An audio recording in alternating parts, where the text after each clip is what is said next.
அனைவருக்கும் என் நமஸ்காரங்கள். போன அத்தியாயத்தில் வைராஜ புருஷனுடைய தாரணையும் அதனால் கிடைக்கக்கூடிய கதியையும் சொன்னார். இந்த 3வது அத்தியாயத்தில் எல்லா தேவதைகளும் அற்ப பலன்களையே கொடுப்பார்கள், பகவான் மட்டுமே சமஸ்த பலன்களையும் மோட்சத்தையும் கொடுக்கக்கூடியவர் என்று சொல்கிறார்கள். ஓம் நமோ பகவதே வாசுதேவாய. அத த்ரிதீயோऽध्यायः. ஸ்ரீசுக உவாச்ச ஏவமேதன்னிகதிதம் पृष्टवान् यद्भवान् मम नृणां यत् म्रियमाणानां मनुष्येषु मनीषिणां ब्रह्मवर्चसकामस्तु यजेत ब्रह्मणपतिम् इन्द्रम् इन्द्रियकामस्तु प्रजाकामप्रजापतिन् देवी मायां तु श्रीकामः तेजस्कामो विभावसं वसुकामो वसून् रुद्रान् वीर्यकामोऽत वीर्यवान् अन्नाद्यकामस्त्वधितिं स्वर्गकामोऽस्थिते सुतान् विश्वान् देवान् राज्यकामः साध्यान् संसादको विशाम् आयुष्कामो अश्विनौ देवौ पुष्टिकामैलां यजेत् प्रतिष्ठाकामः पुरुषो रोदसी लोकमातरौ रूपाभिकामो गन्धर्वान् स्त्रीकामोऽप्सर ऊर्वशीम् आधिपत्यकामः सर्वेषां यजेत परमेष्टिनं यज्ञं यजत्यशस्कामः कोशकामप्रच्छेदसं विद्याकामस्तु गिरिशं दाम्पत्यार्थ उमां सतीं धर्मार्थ उत्तमश्लोकम् तन्तुं तन्वन् पितॄन् यजेत् रक्षाकामः पुण्यजनान् ओजस्कामो मरुद्गणान्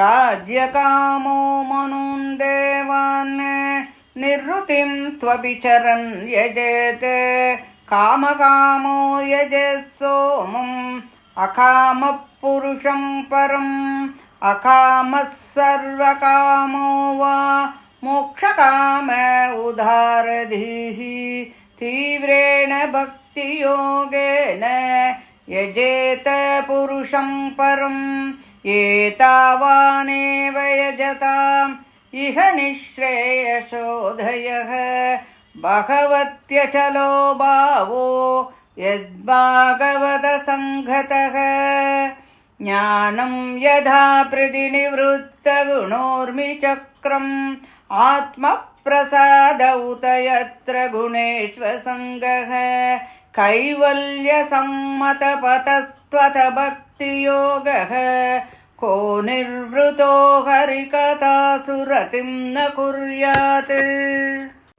शौनक उवाच इत्यभिव्याहृतं राजा निशम्य भरतर्षभः किमन्यत् पृष्टवान् भूयो वैयासखिं ऋषिं कविम् एतच्छुश्रूषतां विद्वन् सूतनोर्हसि भाषितुं कथा हरिकथोधर्काः सतां स्युः सदसि ध्रुवम् स वै भागवतो राजा पाण्डवेयो महारथः बालक्रीडनकैक्रीडन् कृष्णक्रीडां याददे वैयासकिश्च भगवान् वासुदेवपरायणः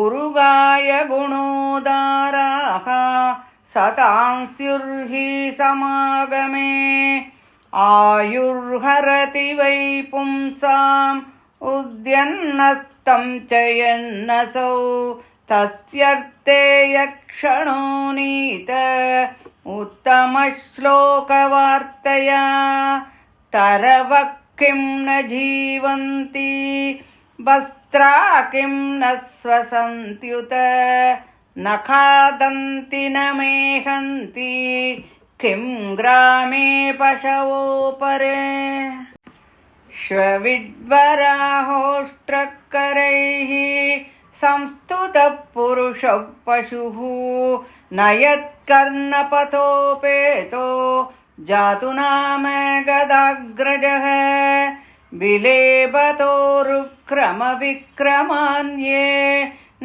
शृण्वतः कर्णपुटे नरस्य जिह्वासदीदादुरिकेव सूत न चोपघायत्युरुगाय घाताः भारपरं पट्टकिरीटजुष्टम् अप्युत्तमाङ्गं ननमेन्मुकुन्दं शावौ करौ नो कुरुतः सपर्यां हरेर्लसत्काञ्चनकङ्गणौ वा बर्हायिते ते नयनेन राणां लिङ्गानि विष्णोर्न निरीक्षतो ये पादौ नृणां तौ द्रुमजन्मबाजौ क्षेत्राणि नानो व्रजतो हरेर्यौ जीवञ्च वो भागवताङ्घ्रिरेणुं न जातुमर्त्यो बिलभेदयस्तु श्रीविष्णुपद्यामनुजस्तुलस्याः स्वचञ्च वो यस्तु न वेदगन्धम् तदश्मसारं हृदयं वदेदं यद्गृह्यमाणैर्हरिनामधेयैः न विक्रियेतात यदा विकारो नेत्रे जलं गात्ररुहेषु हर्षः अथाभिदेह्यङ्गमनोनुकूलं प्रभाषसे भागवतप्रधानः यदा वैयासकिरात्मविद्या विशारदो नृपतिं साधु पृष्टः इति श्रीमद्भागवते महापुराणे पारमहंस्यां संहितायां द्वितीयस्कन्धे तृतीयोऽध्यायः। श्रीहरये नमः, श्रीहरये नमः, श्रीहरये नमः। गोपिका जीवनस्मरणं गोविन्द गोविन्द. மற்ற தேவதைகள் எல்லாரும் அற்ப பலன்களைத்தான் தருவா. பகவான் மட்டும்தான் சமஸ்த பலன்களையும் அது மட்டும் இல்லாமல் மோட்சத்தையும் தருவார் அப்படிங்கிறத இந்த அத்தியாயத்தில் சொல்கிறார். அரிது அரிது மானிடராய் பிறத்தல் அரிது அப்படின்னு சொல்லியிருக்கார். அப்படி மனுஷனாக பிறக்கிறதுக்கு பகவான் நமக்கு அனுகிரகம் பண்ணணும்.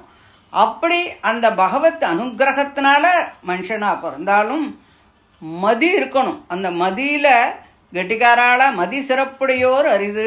மதி இன்னும் சிறப்பாக இருக்கிறதுங்கிறது அதுலேயும் விட அரிது. அப்படி மனுஷனாக பிறந்து நல்ல புத்தி சிறப்போடு தன்னோட முடிவை எதிர்பார்க்கும் பக்தி உள்ள மனிதர்கள் என்ன செய்ய வேண்டும் அப்படின்னு கேட்டையே. அதனால தான் நான் இப்படி சொன்னேன். இனி காமிய பலன்களை வேணும்னு நினைக்கிறவா என்ன செய்யணும் அப்படிங்கிறத பற்றி நான் சொல்கிறேன். இது வரைக்கும் மோட்சத்தை வேணுங்கிற நினைக்கிறவாளுக்கு என்ன பண்ணுவா, அங்கே என்ன நடக்கும்னு சொன்னார். இப்போ காமிய பலன்கள்லாம் வேணும்னு நினைக்கிறவா யார பூஜை பண்ணுவா அப்படிங்கிறத நான் சொல்கிறேன். ஒருத்தனுக்கு பிரம்ம தேஜஸ் வேணும் அப்படின்னு நினச்சா வேதங்களையெல்லாம் நன்கு உணர்ந்த பிரம்மதேவனை பூஜை பண்ணணும். இந்திரியங்களுக்கு பலம் வேணும் அப்படின்னு நினச்சா இந்திரனை பூஜை பண்ணணும். குழந்தைகள் வேணும்னு நினச்சா பிரஜாபதியை பூஜை பண்ணணும். சோபை வேணும் நமக்குன்னா, சோபைனா அழகுன்னு சொல்கிறோம், சௌந்தர்யம்னு சொல்கிறோம். வேணும்னு நினச்சா மகாலட்சுமியை பூஜை பண்ணணும். சகல ஐஸ்வர்யங்களும் வேணும் அப்படின்னு நினச்சா துர்க்கையை பூஜை பண்ணணும். தேஜஸ் வேணும்னு நினச்சா சூரியனை பூஜை பண்ணணும். செல்வம் வேணும், தனம் வேணும், இதெல்லாம் வேணும்னு நினச்சா அஷ்ட வசுக்களை பூஜை பண்ணணும். வீரியம் வேணும் அப்படின்னு நினச்சா ருத்ரனை பூஜை பண்ணணும். அன்னம் வேணும் அப்படின்னா அதித்தி மாதா அவளை பூஜை பண்ணணும். கஷ்யபரோட மனைவி இல்லையாவோ அந்த அதித்தி மாதாவை பூஜை பண்ணணும். சொர்க்கம் வேணும் அப்படின்னு நினச்சா அந்த அதித்தியினுடைய குமாரர்களான 12 ஆதித்யர்களை பூஜை பண்ணணும். ராஜ்யம் வேணும் அப்படின்னு நினச்சா சாத்தியர்களை பூஜை பண்ணணும். நீண்ட ஆயுசு வேணும் அப்படின்னு நினச்சா அஸ்வினி தேவதைகளை பூஜை பண்ணணும். வலிமை வேணும் அப்படின்னு நினச்சா பூமி தேவியை பூஜை பண்ணணும். நல்ல ரூபம் அழகு வேணும் அப்படின்னா கந்தர்வாளை பூஜை பண்ணணும். நல்ல மனைவி வேணும்னா அப்சரஸை பூஜை பண்ணணும். புகழ் வேணும்னு நினச்சா மகாவிஷ்ணுவை பூஜை பண்ணணும். செல்வம் வேணும் அப்படின்னா வருணனை பூஜை பண்ணணும். படிப்பு வேணுமா சிவபெருமானை பூஜை பண்ணணும். சுமூகமான தாம்பத்திய உறவு வேணுமா சிவபெருமானையும் உமாதேவியையும் வணங்க வேண்டும். இதை எல்லாத்தையும் விட்டுட்டு ஆன்மீகத்தில் முன்னேற்றம் வேணும் அப்படின்னு விரும்பினா மகாவிஷ்ணுவை பூஜை பண்ணணும். உடல் பலத்துக்கு நோய் இல்லாமல் இருக்கிறதுக்கு, உடல் பலம்ங்கிறது நோயின்றி இருந்தால் தான் உடல் பலமாக இருக்க முடியும் இல்லையா, அதுக்கு மருத்கணங்களை பூஜை பண்ணணும். சந்தான விருத்திக்கு பித்ரு தேவதைகளை பூஜை பண்ணணும். மரண தேவதையை பிடிக்கலன்னா யாருக்கு தான் பிடிக்கும்? மரண தேவதையை ஒருத்தருக்கும் பிடிக்காத. ஏன்னா மரணம்னாலே நமக்கு பயந்தான். மரண தேவதையை பிடிக்காதவர்கள் யாரை பூஜை பண்ணுவா? துர்க்கையை பூஜை பண்ணணும். புலன் இன்பம் வேணும் அப்படின்னு நினச்சா சந்திரனை பூஜை பண்ணணும். வைராக்கியம் வேணும்னு நினச்சா அதை தரக்கூடியவர் நாராயணன் மட்டுமே. ஆசையே இல்லை ஆனால் கூட மோட்சம் வேண்டும் அப்படின்னு நினச்சா அந்த பரமபுருஷனான நாராயணன் தான் கதி, அவரை விட்டால் வேறு கதி இல்லை. இப்படி இவைகளெல்லாம் அடைய எல்லாம் வேணும், அது வேணும், இது வேணும், அப்படி வேணும், அவளை பூஜை பண்ணுறோம், இவாளை பூஜை பண்ணுறோம். இதெல்லாம் வேணும்னா நம்ம என்ன பண்ணணும்? எல்லாத்துக்கும் ஒரு பக்தி வேணும் இல்லையா? அந்த பக்திக்கு என்ன வேணும்? அந்த பக்தியை யார் நமக்கு கிரியேட் பண்ண போகிறா? யார் அதுக்கு வழியை சொல்லி கொடுக்க போகிறா? அதுக்கு நல்ல சத்சங்கங்கள் வேண்டும். அந்த சத்சங்கத்தால் பகவத் கதைகள் எல்லாம் கேட்கணும். கதைகளை கேட்க கேட்க கேட்கவா கொஞ்சமானும் நமக்கு ஞானம் வரும். இப்போது பாகவதம் படிக்கிறோம், கற்றுக்குறோம். ஆனால் இப்படி கற்றுக்கலைன்னா கூட நம்ம என்ன பண்ண போகிறோம்? இல்லைனாலும் டயத்தை தேவையில்லாமல் வேஸ்ட்டு தான் பண்ண போகிறோம். ஸோ இந்த நேரம் வீணாகாமல் அட்லீஸ்ட் பகவானுடைய பெருமையை கேட்டு தெரிஞ்சுக்கிறதுனால ஏதோ கொஞ்சம் நல்லது நடக்கிறதுனா அதை நம்ம பண்ணலாம். இல்லைன்னா நம்ம என்ன பண்ண போகிறோம்? தூங்க போகிறோம், டிவி பார்க்க போகிறோம், இல்லைடா ஃபோனில் பேச போகிறோம். ஸோ இது மாதிரி அரட்டை அடிச்சுட்டு இருக்க போகிறோம். அதை விட ஏதோ பகவானுடைய கதைகளையும் லீலாமிர்தத்தையும் கொஞ்ச நாள் கேட்கலாமே. ஏதோ ஒரு ஃப்ராக்ஷன் ஆஃப் செகண்டான ஒரு புண்ணியம் கிடைக்காதா? நமக்கு பகவான் ஒரு நல்லதை காமிக்க மாட்டாரான்னு நினச்சிக்கிட்டு நம்ம இதை பண்ணுறோம். அந்த ஆசை அலைகளெல்லாம் அழிக்கும், மனசுக்கு அமைதியை கொடுக்கும். அது ஒரு விதத்தில் நம்ம உண்மைன்னு நினைக்கலாம். நிறையா நேரங்கள்லாம் இந்த மாதிரி ஸ்லோகங்களோ பாகவதமோ இந்த மாதிரி விஷயங்களெல்லாம் படிக்கும்போது நமக்கும் கொஞ்சம் அம்மாடி அப்பா அப்படின்னு இருக்கும். சிலதெல்லாம் கேட்கும்போது கண்டிப்பாக மனசுக்கு ஒரு அமைதி கிடைக்கிறதுங்கிறது ஒரு சிலரால் கண்டுபிடிக்கப்பட்ட உணர்ந்து கொள்ளப்பட்ட ஒரு அனுபவபூர்வமான உண்மை தான். அது எல்லாரும் நம்ம அனுபவிக்கும் போது நமக்கு நன்னாவே தெரியும். இதனால் பக்தி உண்டாகும். சத்வம் ரஜஸ் தமோ குணங்களுடைய வேலையான ஊர்மி சக்கரம் என்னும் பசி, தாகம், சோகம், மூப்பு, மரணம் இவையெல்லாம் தொலைஞ்சு ஞானம் கிடைச்சி மன தெளிவு, கர்மலோகம், போகலோகம் இந்த விஷயத்துலெல்லாம் கொஞ்சம் கூட விருப்பம் இல்லாமல் மோட்சத்திற்கான பக்தி கிடைக்கும் அப்படின்னு சொல்லிட்டா அதோட பெருமையெல்லாம் பற்றி தெரிஞ்சவா யார் தான் அதை வேண்டான்னு சொல்லுவா? கண்டிப்பாக படிப்பா இல்லையா? இதெல்லாம் கண்டிப்பாக கிடைக்க போகிறதுன்னு நினச்சா திரும்பி படிப்பா. திருப்பி என்னத்துக்கு பாகவதத்தை திருப்பி எல்லாரும் 10 வாட்டி படித்தேன் 20 வாட்டி படித்தேன்னு எதுக்காக சொல்கிறா? அதில் இதெல்லாம் நமக்கு அதில் கிடைக்கிறதுன்னு தெரியறதுனால திரும்பி படிக்கணும் அப்படிங்கிற ஒரு ஆசை உண்டாருது இல்லையா? அதனால் அப்படி இருக்கும்போது யார் தான் அதை படிக்க மாட்டா? அதனால் சூத மகரிஷியே இதையெல்லாம் கேட்ட அப்புறம் பரீட்சித் ராஜன் சுக்கர்கிட்ட இன்னும் என்னெல்லாம் கேட்டான், நீங்கள் அதெல்லாமே எங்களுக்கு சொல்லுங்களேன், அதெல்லாமே எனக்கு தெரிஞ்சுக்கணுமே அப்படின்னு சொல்லி கேட்குறார்.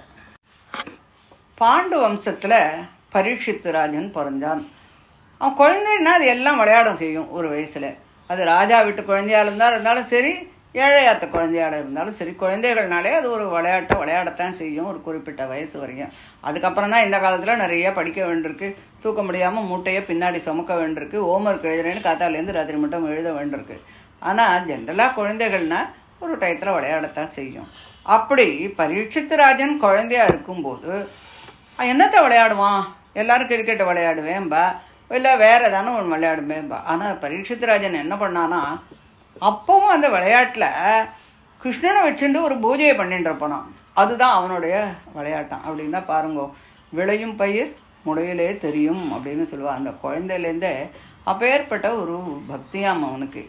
சுகர் பரீட்சித்து இவா 2 பேருமே பக்தர்கள். பரீட்சித்தும் விஷ்ணு பக்தன்தான்.